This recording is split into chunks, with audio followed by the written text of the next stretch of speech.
રાજકોટના athlete ground પાસે સરકારી બોર્ડ ઉખેડી નાખનાર મર્સિડીઝ કારના ચાલકની ઓળખ થઈ ગઈ છે। આ કારનો ઉપયોગ પૂર્વ રાજ્યપાલ વજુભાઈ વાળા કરી રહ્યા છે। જે સમયે આ ઘટના બની ત્યારે તેમનો ડ્રાઈવર રણવીર કાર પાર્ક કરી રહ્યો હતો। રિવર્સ લેતી વખતે કાર બોર્ડ સાથે અથડાતા ડ્રાઈવરે ગુસ્સામાં આવીને સરકારી બોર્ડને જડમૂળમાંથી ઉખેડવાનો પ્રયત્ન કર્યો હતો।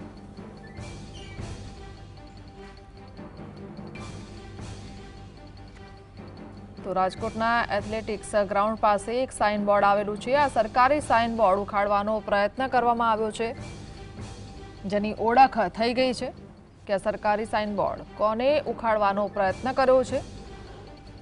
વજુભાઈ વાડાના ડ્રાઈવર જ્યારે રિવર્સ ગાડી લઈ રહ્યા હતા ત્યારે આ સાઇન બોર્ડ સાથે અથડાઈ ગાડી અને ગુસ્સામાં સાઇન બોર્ડ ઉખેડવાનો તેમણે પ્રયત્ન કર્યો।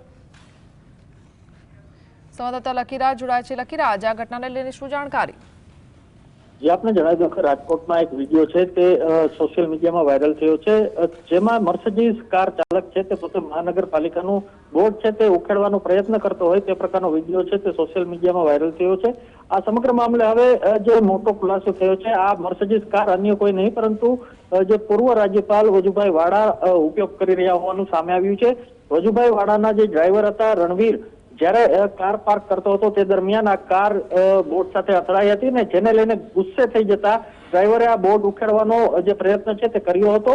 આ જે વિડીયો છે તે સોશિયલ મીડિયામાં વાયરલ થયો હતો, ત્યાંથી જે એથ્લેટિક ગ્રાઉન્ડ પાસેથી નીકળેલા જે વોકિંગમાં નીકળેલા શખ્સ દ્વારા આ જે વિડીયો છે તેનો બનાવવામાં આવ્યો હતો ને આ સમગ્ર વિડીયો સોશિયલ મીડિયામાં વાયરલ થયો હતો। જી આભાર।